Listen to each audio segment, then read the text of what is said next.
US Open champion Bianca Andreescu. Play. The Kazakhstani to get this one underway. Claire Curran and myself, Pete Rogers, to talk you through this first round encounter. 15 level.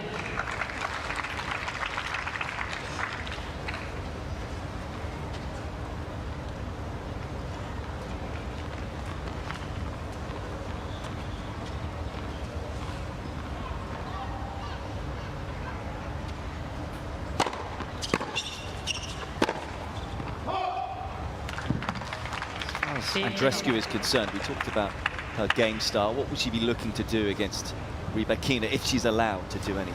Yeah, I think one of the biggest challenges playing Rybakina is putting enough returns of serve into play, and that's going to be something that Andreescu is going to think about a lot today, and she's got variations to do that. Whether she chips some returns, hits through them, changes position in the court, she can do all of those things, but she's got to apply pressure onto this service game and not give too many games away quickly to start with. 15-30. The Australian Open final. It's just played the one tournament. It's in Abu Dhabi, not all that far away. Lost in the second round to Haddad Meyer there. In fact, the quarterfinals, I should say. Just give it in the second round, Haddad Meyer in the first.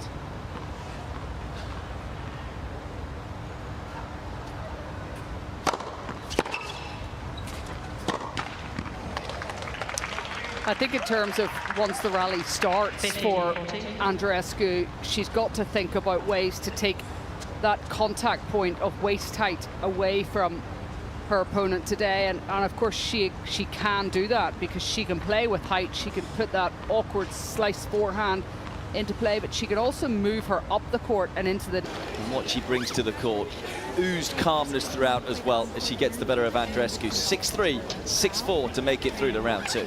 Yeah, absolutely, and to think that that was a first match for Rybakina on these courts, it was a very, very solid, perfect performance, really, I think, from her. She may be suffering a little bit with an illness. She may have to look after herself and take all the right supplements and drinks and hydration this evening, but terrific performance, and I think she'll be really proud of the way she closed that match out, especially being a break of serve down in that second set.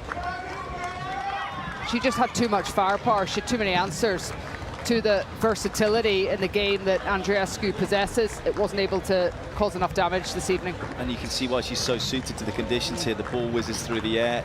The fact it pings up off the surface, it fits right into her wheelhouse, being 6 foot tall. Yeah, and I think that whenever you play and you beat a player like Andreescu, that's got to give you a lot of Congratulations, Elena, confidence. into the second round here. You're a finalist previously. First of all, both of you had the medics out. Are you okay? Is everything okay with you? Yeah, well, I didn't feel, and still not feeling the greatest, but I'm happy that I managed to win in 2 sets, and it was a little bit more ups and downs in the second set, but overall I'm happy with my match today. That was very impressive, particularly if you weren't feeling particularly well. Did you have to change your tactics at all to get through that and to come through in straight sets because of the way you were feeling? Yeah, well, for sure, I had to focus more in the first few points and the first few shots, and try to serve well. Didn't work so well in the second set, but yeah, overall, I'm happy that I managed in these important moments to play well. It's very difficult in a first-round match to have to play someone who was a US Open champion. You yourself are the Wimbledon champion, and you're at a career-high ranking of world number 10 at the moment. How much confidence does that give you when you walk out here onto a court for a WTA 1000 event? I honestly don't think so much about the ranking. I just want to win every match I go on court, and yeah, not focusing so much. And as I said, it's just try to do what we worked with my team and try to improve from every match.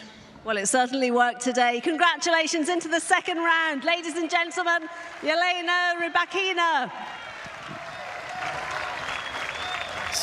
Scary times, Claire, when you consider that was her under the weather. What will she be like if she's feeling fresh and fit for the rest of the week?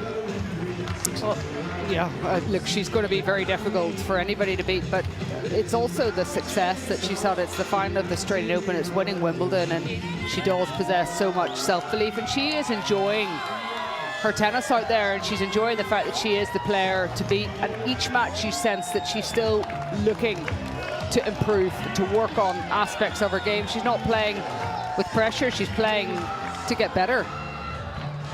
She's certainly getting better and better as her career progresses. Never been to the WTA finals, of course. Expect to see her there with what she's shown so far in 2023. And who knows, maybe she can get her hands on that coffee pot of a trophy. Talk us through the stats, Claire. Well, she was so good behind the first serve, as she always is. She's winning those 73%, but it's the winners that she possesses. We knew that she'd be able to do that, but we were hopeful for Andreescu that she could potentially, with her variety, get a lot of unforced errors off the Rybakina racket, but she just wasn't able to disrupt her enough this evening. And despite not feeling particularly well, Rybakina, she's playing exceptionally well, and mentality-wise, under pressure, she responded. Certainly a lot of belief there. And how about that for second round matchups as we go? Garcia Keys, Anisimova, Azarenka, Rybakina, Boskova, and Goff Sasnovich. It is a tasty section, isn't it, in the Dubai Duty-Free Tennis Championships, as we keep saying. Such a loaded draw. The first WTA 1000 event of the year, and day 2 is in the bag. Join our colleagues tomorrow for Garcia Keys up first on centre court. Claire and I will be back a little later on, but for now, it's good night.